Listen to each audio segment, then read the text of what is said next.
Hi, I'm Paul Cunningham, Executive Chef at Willowbend Country Club here in Mashpee, Massachusetts. Today I'm going to be making a cranberry apple upside down cake.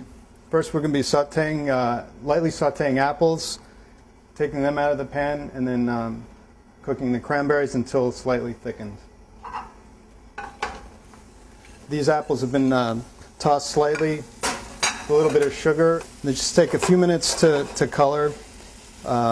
Because they're going to be cooking in the pan with the cranberries and the batter for about 45 minutes. So cooking them all the way in the pan is not necessary. It's just to try to get a little caramelization on them.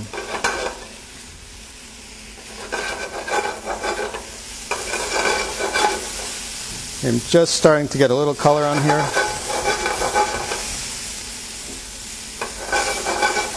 Now just take these out. Just turn the flame down slightly. I'm going to add our butter.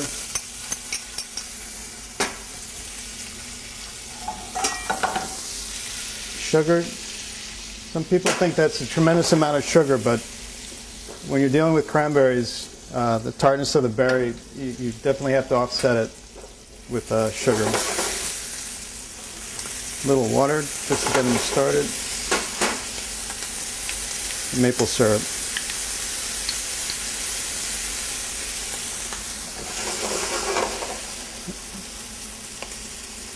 This is probably the most important part. The berries will start to pop, release all their liquid.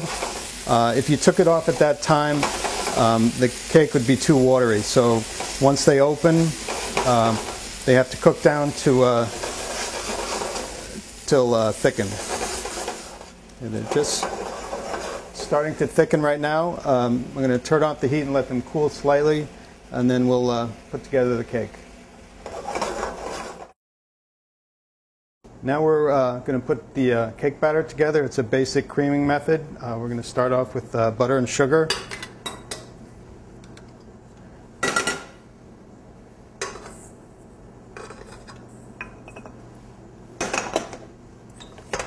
Start at a slow speed until it's incorporated. Make sure all your ingredients are at room temperature, close to room temperature as possible, so the batter is a smooth consistency when you're spreading it on the cake.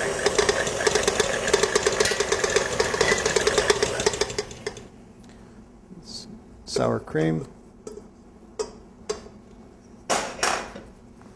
Another quick turn.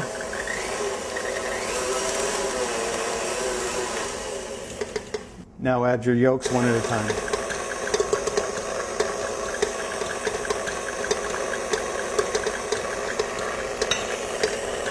And vanilla.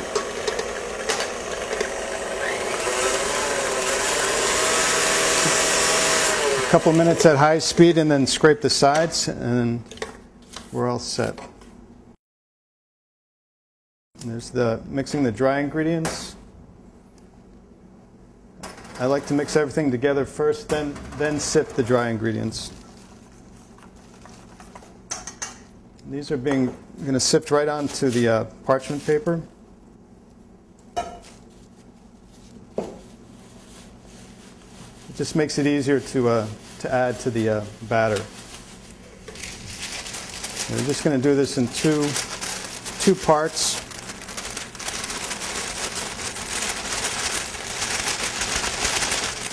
About half. Just turn the mixer on slowly so you don't have a dust storm.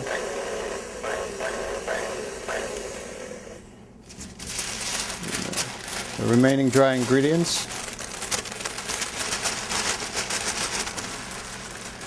I just take the parchment and form a collar.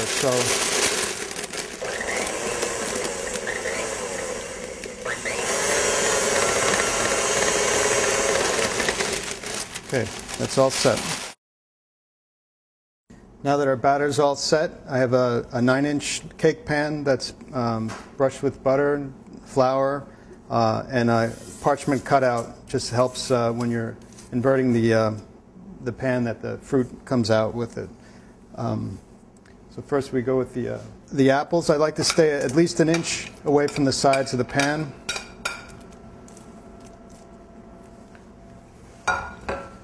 Cranberries next. Just kind of evenly distribute it. Again, trying to stay about an inch off the sides. And this cake batter, if it's a little bit difficult to spread, you can just put it in the oven for about 30 seconds. The oven temperature will soften it, and you'll be able to spread it right to the edge of the pan. When the cake's batter's all spread, it's ready to go in the oven, 350 degrees for 45 minutes. All right, the cake has been out of the oven for about 30 minutes. It's still warm. You don't want to get it to it's completely cool, because then the fruit is going to tighten up and it won't come out of the pan. I ran a knife around the edge. I have a cake circle here. We're just going to invert this. There we go. Now, you have a little bit of fruit that stays in the pan, and just place that back on. And there it is, cranberry apple upside down cake.